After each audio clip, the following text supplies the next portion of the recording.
Bonjour à tous, j'espère que vous allez bien, amis décodeurs, décodeuses. Voilà, en ce mardi matin, avec un petit ciel bleu, mais qui a l'air effectivement de se couvrir.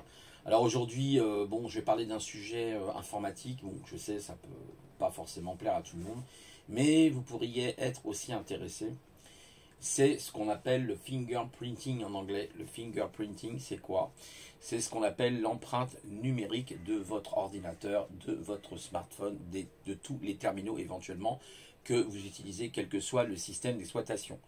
Vous savez qu'aujourd'hui, quand on a besoin tout simplement de visiter un site internet, on utilise ce qu'on appelle un navigateur. Alors les navigateurs, il en existe un putain de paquet, je peux vous le dire, parce qu'il y a même des navigateurs qui ne sont pas connus.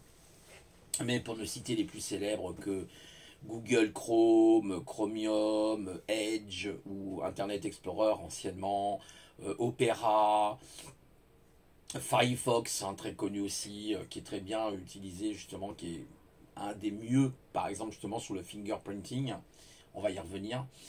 Et donc, et puis d'autres navigateurs comme Midori, vous n'avez jamais entendu parler du navigateur Midori peut-être, hein, ou encore, qu'est-ce que vous avez? Vous avez Safari sous macOS, très utilisé, Safari par exemple, et Brave aussi par exemple, voilà, moi j'utilise Brave par exemple. Bon bref, vous en avez une sacrée ribambelle, hein, puis vous en avez d'autres. Hein. Vous avez même des navigateurs qu'on peut utiliser sur un terminal, carrément, hein, comme Lynx par exemple. Mais là, vous n'aurez pas d'image, vous n'aurez pas de vidéo, vous n'aurez que du texte, qu'on appelle des navigateurs texte, en fait. Et alors, des personnes souvent disent, oui, à cause de Google, voilà, on a dit, voilà, ça n'a rien à voir avec Google. Google, c'est pas son intérêt. Il faut arrêter de tirer à boulet rouge sur Google ou que sais-je encore, parce que ça n'a pas forcément du sens. Voilà. Alors, qu'est-ce qui se passe? Qu'est-ce que c'est que le fingerprinter? Alors le fingerprinting, si vous préférez, c'est l'empreinte numérique de votre navigateur. Peu importe, hein, même si vous utilisez un VPN, on peut savoir quel est le navigateur que vous utilisez. Pourquoi? Tout simplement parce que le webmaster qui est derrière, l'administrateur web, lui a besoin d'avoir des statistiques, par exemple, quand vous allez sur des sites, savoir quel navigateur est utilisé et qu'est-ce que va renvoyer ce navigateur comme information grâce à deux paramètres qu'on appelle le user agent accept. Qu'est-ce que c'est que le user agent accept? Le user agent va donner tout ce qu'il y a sur votre navigateur. Ça veut dire quoi? D'abord, quel type de navigateur vous utilisez, hein? Je vous en ai cité une petite ribambelle là avant. Ensuite, il va donner le numéro de version de votre navigateur. Si c'est Firefox, par exemple, il va dire ouais, c'est Firefox qu'il utilise dans ma base de données. Si je regarde, il utilise Firefox version 80. Ok. À partir de là, qu'est-ce qu'il va donner d'autre comme information? La résolution de votre écran. Et oui, il peut donner la résolution de votre écran. Est-ce que vous utilisez un micro? Est-ce que vous utilisez une souris? Votre navigateur seulement, on est bien d'accord. Ensuite, votre clavier. Éventuellement l'adresse IP. Et oui, l'adresse IP de votre machine. Même si vous utilisez un VPN, il y a moyen de savoir l'adresse IP. Vous avez un site qui s'appelle amiunique.com. Vous allez dessus, amiunique, tout attaché, amiunique.com. Et là, vous aurez des informations qui renvoient aux différentes bases de données qui sont sur les webmasters. Voilà. Donc, qu'est-ce qu'il y a d'autre encore? Et puis, diverses informations. Le système d'exploitation que vous utilisez. Est-ce que vous utilisez Mac OS X? Est-ce que vous utilisez Windows 10 ou un autre Windows? Est-ce que vous utilisez Linux comme moi? Moi, j'utilise beaucoup Linux. Voilà. Ou alors BSD aussi, de temps en temps. Mais BSD, c'est un peu plus pointu, donc c'est un peu plus embêtant. Alors, on va dire, tout ça, c'est bien embêtant, ça veut dire qu'il y a des mouchards. Alors oui, alors surtout depuis qu'on a eu le RGPD, hein, cette histoire de, vous savez, les renseignements veulent savoir par rapport à comment ça s'appelle, à vos, si vous voulez, vos données personnelles, confidentielles, privées. Ils veulent savoir si effectivement tout est en règle, etc. D'ailleurs, c'est un véritable bordel, ces RGPD. Il faut le savoir, ça, pour mettre ça en place, ça a été un vrai cauchemar. C'est l'Europe, surtout, qui est derrière ça. Vous savez, c'est comme l'IBAN. Vous connaissez le IBAN. Avec l'IBAN, on peut avoir votre identification bancaire, tout simplement, avec le RUN, etc. Bon, aujourd'hui, le RGPD, il est partout. C'est comme les DRM. Ça fait partie, je crois, d'ailleurs, des DRM. Et bah, c'est une obligation. Hein. Dès que vous faites un contrat en ligne ou n'importe quoi, vous êtes obligé de passer par les règles du RGPD. D'ailleurs, là, il y a eu un site, là, je ne sais plus c'est quel site, Kubi a eu un problème, il a été hacké le site, et suite au hacking du site, eh ben, il y a eu des gens qui ont eu des petits problèmes.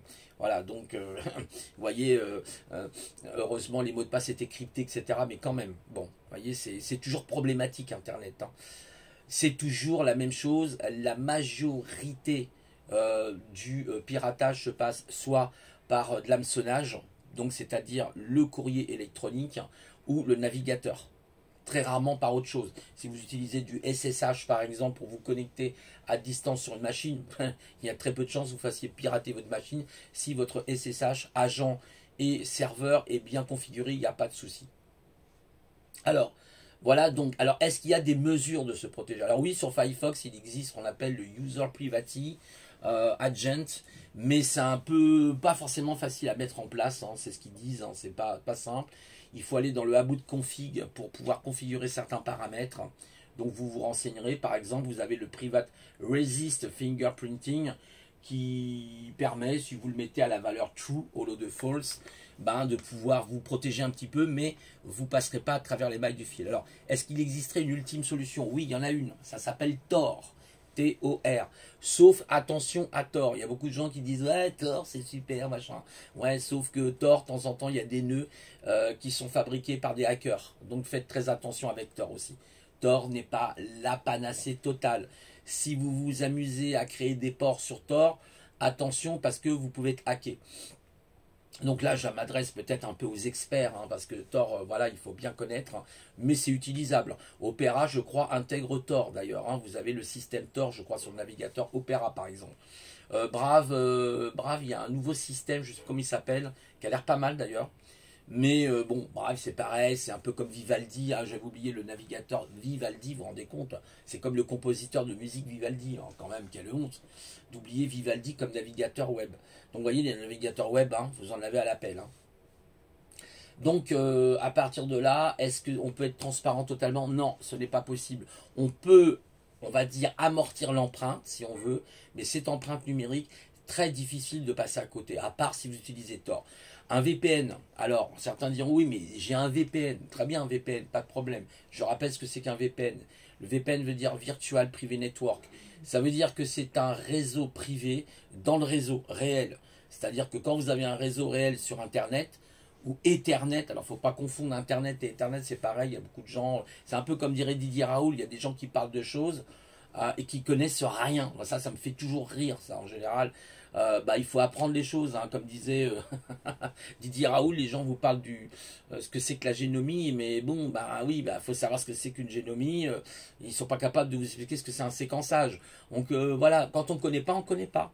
On apprend, on sait, voilà. Malheureusement, aujourd'hui, dans une société de blabla, hein, toujours pareil, le même blabla, hein, tous ces gens qui font que du blabla, qui font du cirque hein, en permanence. Donc oui, ça, il y en a beaucoup comme ça, des gens comme ça qui font du cirque, pour ne citer que quelques personnes, hein, malheureusement. Et en fait, quelque part, si vous voulez, on est toujours donc entre, oui, on est entre deux chaises, si vous voulez. Hein. Comme on dit, on a le cul assis entre deux chaises. Donc, il faut trouver le bon équilibre, ce qui n'est pas simple, surtout à cause des RGPD, justement, hein, les fameux renseignements que vous donnez hein, par rapport à vos données privées. Donc, il n'y a rien qui fait que, à part Tor, hein, Tor qui peut quand même vous permettre vraiment, du coup, le meilleur anonymat possible, hein, je le savais déjà de toute façon, mais des fois, il est chiant à utiliser parce que les nœuds sont pas toujours ce qu'il y a de mieux. Hein. Tor, c'est quand même du peer-to-peer, faut pas l'oublier. Ce n'est pas, voilà, c'est pas c'est pas de la centralisation, hein, c'est décentralisé, Tor, d'accord? Les nœuds peuvent se trouver à n'importe quel endroit. Vous pouvez aussi créer vos propres nœuds. Si vous connaissez bien Tor, après, vous pouvez même créer votre propre réseau Tor. Mais c'est toujours très lent, je trouve, Tor. Ça, c'est le gros problème de Tor. Si vraiment on en a vraiment besoin, il faut l'utiliser. Moi, j'utilise vraiment quand j'en ai besoin.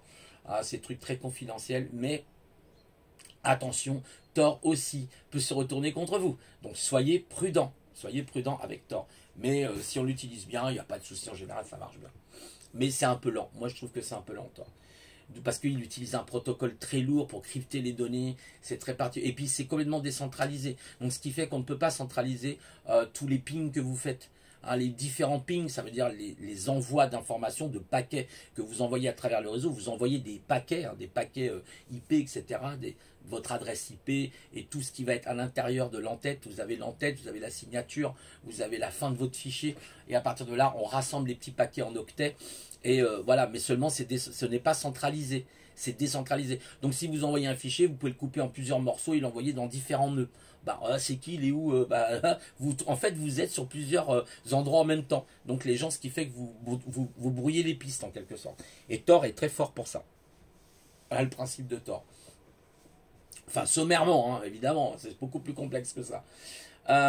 Et puis pour un réseau Tor, il faut que les machines soient allumées. Parce que sinon, un nœud, c'est une machine, si vous préférez, quelque part. C'est une connexion, c'est une interjection. Si cette interjection n'est pas là, eh ben, malheureusement, vous ne pourrez pas... vous serez obligé de passer à un autre nœud, et ainsi de suite. Donc, l'intérêt d'avoir les machines, vous savez, c'est comme le SETI. Hein. On allumait toutes les machines pour pouvoir, avec le SETI, trouver des formes de vie extraterrestres. Justement, on utilisait votre machine. Bon, pour faire les calculs, tout simplement. S'il y a des millions de machines qui sont allumées en même temps, les calculs vont aller plus vite hein, que s'il y a 10 000 machines. Ça n'a rien à voir. Donc, ça, c'est ce qu'on appelle la décentralisation. C'est le peer-to-peer. Hein. Peer-to-peer qui veut dire point à point, tout simplement. Voilà. Donc, c'était un sujet, je voulais vous parler parce que... Voilà, on entend tout et n'importe quoi. Aujourd'hui, Google n'a pas intérêt, en fait, justement, de chercher à savoir ce que vous êtes en train de faire, forcément. Non. Par contre, les gouvernements, eux, ils ont peut-être intérêt de savoir ce que vous faites. Et oui, l'Union européenne et les gouvernements, et la CIA et la NSA, oui, eux, ils ont intérêt de savoir ce que vous faites. Alors, le problème en plus, c'est que dès qu'on va utiliser un VPN, eh ben, on est suspect, c'est-à-dire que quelqu'un qui utilise un VPN, il faut qu'il sache qu'il est suspect. Si on arrive à savoir que vous utilisez Tor, parce qu'il y a moyen hein, de le savoir, il suffit de s'infiltrer. Moi, je pense dans les réseaux, tout simplement Tor. Vous avez toujours des mouchards quelque part. Ça, c'est comme dans la vraie vie. Et donc... à un moment ou un autre, vous êtes forcément, si vous avez des équipes, hein, la NSA, des équipes, je ne vous en parle même pas, ils ont des moyens technologiques que vous n'imaginez même pas. Ils peuvent savoir à travers les murs ce que vous faites, quoi. Il n'y a pas de problème, je vous ai expliqué le laser que vous envoyez sur une vitre, on peut écouter la personne.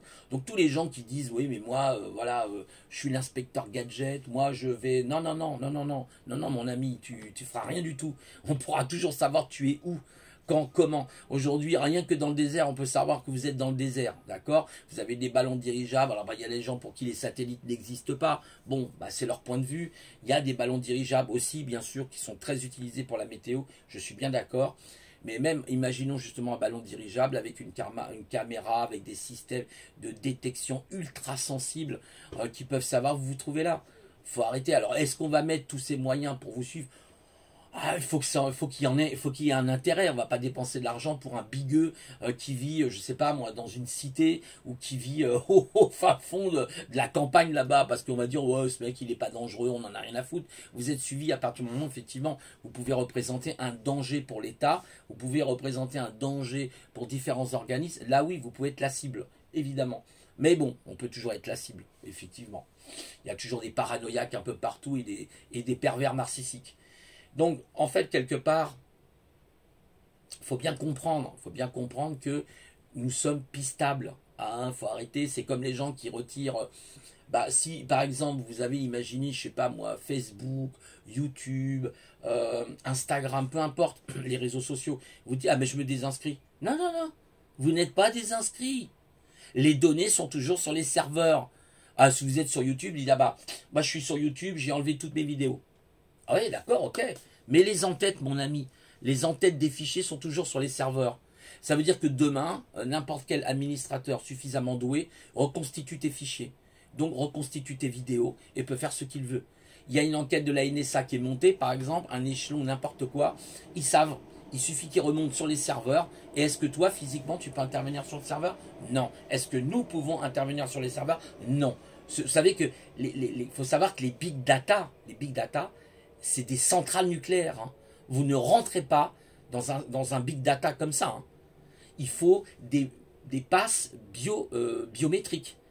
Reconnaissance de l'œil, reconnaissance de la voix vocale, reconnaissance de l'empreinte palmaire, Mais c'est un truc de malade. Vous rentrez pas comme ça dans un center, dans un data center. Ça n'existe pas. Ça, c'est dans les films, ça. Et même dans les films, c'est des conneries. Quand je regardais hier, justement, je regardais la 4e saison, là, je regardais Mister Robot, que j'aime bien, avec Elliot, qui est très intéressant. Mais quand vous regardez Elliot, comment il pirate, c'est des conneries. C'est faux. Dans la réalité, on pirate pas comme ça. Je peux vous le dire, on ne pirate pas comme ça. Alors, c'est du film, c'est du cinéma. Souvent dans le cinéma, alors c'est sympa, c'est sensationnel. Vous voyez un type, il est en train de taper des mots de passe, il cherche, il va utiliser un dictionnaire pour casser les mots de passe. Ok, mais est-ce que ça existe dans la vie réelle? Voilà, c'est beaucoup plus compliqué. Vous voyez, on a tous une box avec des adresses en plus publiques et privées.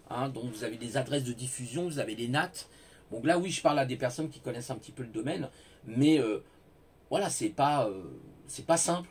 C'est pas simple. Il y a votre FAI qui sait ce que vous faites. Évidemment, là, du coup, c'est comme ça. Et d'ailleurs, si vous voulez être tranquille, à la limite, et que vous n'avez pas besoin, par exemple, de décodeur parce que vous ne regardez pas la télé, vous ne regardez pas des séries sur la télé, bah vous vous mettez chez Nerim. Vous avez Nerim, vous avez aussi, comment ça s'appelle, OVH, je crois, vous avez aussi OVH. Alors Nerim, il est très bien, vous regardez N-E-R-I-M, Nerim, et vous avez simplement une box avec la fibre. Maintenant, je crois qu'ils font la fibre, Nerim, il faut vérifier. Ou alors ils font la DSL dégroupée. Bon, la DSL, bon, c'est un peu plus lent, évidemment. Mais il me semble qu'ils font maintenant la fibre, faut voir. Mais ils la feront de toute façon à un moment ou à un autre. Et en fait, Nerim vous offre la possibilité de ne pas avoir de décodeur et d'avoir la transparence. Voilà, il faut choisir du coup un provider qui n'est ni Orange, ni SFR, ni Bouygues, peu importe, mais qui est quelque chose de différent, comme Nerim, qui est absolument connu de personne. Et vous en avez d'autres, vous en avez d'autres qui sont des petites boîtes en général et qui font du service internet. Voilà, il faut le savoir, ça existe, il suffit de se renseigner. Les abonnements sont pas très chers, sont beaucoup moins chers d'ailleurs souvent, et ils vous louent la box, ils vous louent le routeur si vous préférez, et vous allez vous permettre, ce qui va vous permettre de vous connecter et avoir internet. Alors pour la fibre, c'est un peu plus compliqué, parce que généralement ils ouvrent plutôt de la DSL. Alors si vous en trouvez un qui fait de la fibre, vous me le dites. Si vous trouvez un petit fournisseur d'accès internet qui fait de la fibre, ça peut être très intéressant. Je vais vérifier d'ailleurs sur Nerim s'il fait maintenant la fibre ou pas. Je sais qu'il faisait de la DSL dégroupée, ce qui est déjà pas mal. Mais si on peut avoir la fibre, c'est mieux, évidemment. Voilà. Alors c'est pareil pour les fibres, il y a différentes fibres. Pareil, j'entends des fois des personnes dire ouais, j'ai la fibre et tout. Nanana. Ouais, alors attention. Il y a fibre et fibre. Il y a la fibre Orange par exemple. Moi je suis chez Orange. Alors la fibre Orange, le gros avantage de cette fibre optique, c'est qu'il vous tire la fibre de chez vous jusqu'à chez eux. C'est-à-dire qu'ils n'utilisent pas les câbles cuivre qui se trouvent sur le trottoir. Il faut savoir que si vous êtes chez SFR ou un autre, qu'est-ce qu'ils font? C'est une fibre qui part de chez vous jusqu'au trottoir, jusqu'aux égouts. Et à partir de là, ils vous branchent cette fibre sur du cuivre. Ah, c'est pas les mêmes débits. Et non, c'est pas les mêmes débits. C'est ce qui pose des problèmes. Donc Orange, le gros avantage. Alors peut-être maintenant, ça commence à changer aussi pour les autres FAI, évidemment. Faut pas non plus. Mais comme Orange est propriétaire plus ou moins des câbles, c'est comme EDF, RDF, voilà, bon, c'est un peu la même chose. Voilà la différence aussi au niveau des fibres. Maintenant, les fibres aussi, elles commencent à augmenter au niveau des débits. Elles sont de plus en plus puissantes. Maintenant, vous avez du 1000 gigabytes. Enfin, c'est un truc carrément débile. 1 Tera, maintenant, c'est waouh. Pour un particulier, je vois pas trop l'intérêt. Si vous faites du jeu, peut-être en temps réel. Voilà. Donc, pour revenir à notre sécurité, parce que là, je me suis un petit peu encore égaré, évidemment, comme d'habitude. En fait, il faut minimiser votre empreinte, ce qu'on appelle en anglais le fingerprinting. Il faut le minimiser. Voilà, donc vous regardez sur internet, il y a plein de trucs. Je vous ai dit, il y a un site que je peux vous donner qui s'appelle amiunique.com, je crois, et qui va vous dire ce que vous envoyez comme données au webmaster. Voilà. Ah ben oui, lui il a besoin de savoir ce que vous utilisez comme navigateur. Pourquoi? Parce qu'il fait des statistiques. Il a besoin de savoir quelle est votre résolution d'écran parce que c'est comme ça. Il a besoin de savoir si vous avez un micro. Tiens, mon micro est... tiens. Quand on fait par exemple des streamings avec par exemple, comment ça s'appelle, StreamYard, et ben souvent quand vous êtes sous Google, il vous dit est-ce que vous vous donnez l'autorisation du micro à être utilisé? Bah oui. Mais c'est qui vous le demande? C'est votre navigateur, c'est StreamYard. Donc votre navigateur, qu'est-ce qu'il va donner comme information? Tous les plugins que vous avez installés. Si par exemple vous avez utilisé un bloqueur de pub, vous voyez, comme une block origin par exemple, il va savoir que vous avez installé ce truc. Ah oui, il y a un truc pas mal aussi, c'est NoScript. Je ne sais pas si vous connaissez. Il faut savoir que souvent, pour interroger la communication entre votre navigateur et les bases de données, par exemple, des différents serveurs que vous allez consulter sur Internet, se fait avec un langage qu'on appelle le JavaScript. Et le JavaScript va renvoyer des requêtes à ces serveurs.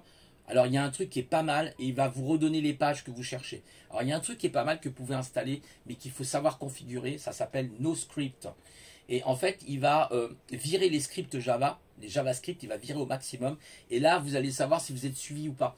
Alors là moi, je l'ai. Hein, j'ai installé cette extension qui s'appelle NoScript, qui est très intéressante. Et si vous savez le paramétrer, vous pouvez voir là où vous allez aller. Et vous pouvez filtrer, en fait. Vous pouvez dire non, je veux pas, qu'est-ce que c'est que ce truc, je veux pas de ça moi. Et hop, vous l'enlevez, vous l'enlevez, vous l'enlevez. Vous avez besoin de la plus simple des expressions et il ne peut pas vous suivre. Ça c'est intéressant, NoScript. Voilà une solution qui est pas mal, que je vous conseille, qui s'appelle NoScript. Et ça évite justement l'exécution de ces fameux JavaScript. Hein, ce truc JavaScript, hein, ce truc c'est pareil, quelle horreur, mais bon, c'est comme ça. C'est comme, vous savez, ça me rappelle Flash. Vous vous rappelez, il y a encore des sites qui utilisent Flash, un Flash Player, hein, qui vous permet de lire justement des vidéos. Aujourd'hui, c'est remplacé heureusement par le PHP et HTML5. De plus en plus de sites maintenant se mettent au HTML5. Donc la dernière version du HTML qui s'appelle HTML5, dans laquelle on peut encapsuler justement des vidéos. Donc ça, c'est très intéressant grâce à ce langage à partir de balises, hein, où on peut effectivement créer son propre site web. Si vous voulez créer un site web, moi je vous conseille plutôt WordExpress. Alors WordExpress, attention à la sécurité, il n'est pas toujours terrible. Ce qui vous permet de créer des blogs avec WordExpress, très très bien fait.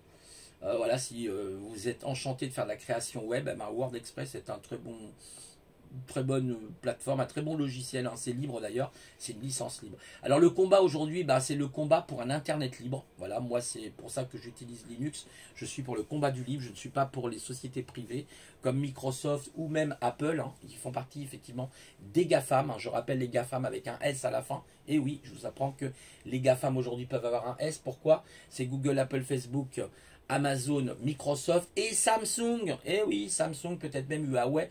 Non, mais lui, non. Huawei, non. Ça fait partie des BATX. C'est autre chose. Donc, voilà. Il faut comprendre hein, comment ça se passe, la guerre. Les GAFAM, les Russes, ils ont ce qu'on appelle les BRICS. Hein, Brésil, Russie, Inde, Chine, Afrique du Sud. Vous voyez, c'est la concurrence aux GAFAM. Les Chinois ont les BATX avec notamment Alibaba. Alors, il y a Alibaba, il y a BTX. Et puis il y en a d'autres, je sais plus, je sais que c'est BATX, alors le T, le X, je ne sais plus quelles sont les sociétés chinoises hein, qui sont liées à ça. Donc eux aussi ils ont leur propre GAFAM, c'est pour ça qu'il y a eu la petite guéguerre entre Huawei à un moment donné et Google, hein, il y a eu la petite guéguerre, donc Huawei aujourd'hui fait son propre Play Store on va dire, donc vous imaginez si vous enlevez Google, vous enlevez Play Store, vous enlevez tout, hein, vous enlevez Android même. Hein, Android qui est basé sous Linux, d'ailleurs, il faut le savoir, quand vous avez un Android, c'est du Linux hein, qui tourne en dessous, mais le code a été quand même modifié, il est voilà, il est semi open source. Hein, Android, c'est pas vraiment l'open source à 100%. C'est pas du GPL, hein, le Général Public Licence, voilà, pour ceux qui connaissent. Donc voilà, moi je vous parle de mon métier que je connais, que je maîtrise, et encore je maîtrise pas tout, il y a tellement de choses dans l'informatique. L'informatique est tellement vaste, vous savez, l'informatique ça fait penser un peu aux spécialisations dans la médecine. C'est tellement énorme que...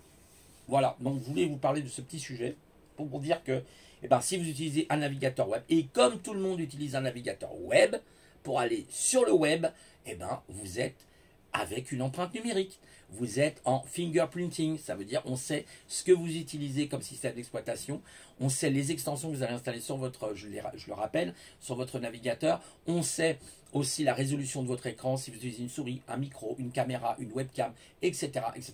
Donc vous voyez, le plus gros des mouchards, c'est votre navigateur web, tout simplement. Alors quel est l'intérêt pour Google? Aucun. Moi, je vous dis, les amis, aucun. Je vois pas quels seraient les intérêts de Google de vous espionner, machin, etc. Alors, les réseaux sociaux, oui, bien sûr. Vous savez, c'est un peu comme actuellement, j'entends parler excusez-moi du mot, j'ai employé encore, d'une putain de cerise qui s'appelle VK. Tout le monde parle de VK. Ah, VK, c'est fantastique. C'est toujours... Il y a vraiment des gens, c'est des épluchures. Hein. Excusez-moi, mais je suis désolé hein, d'employer ce terme. Franchement, il faut réfléchir 2 minutes, quoi.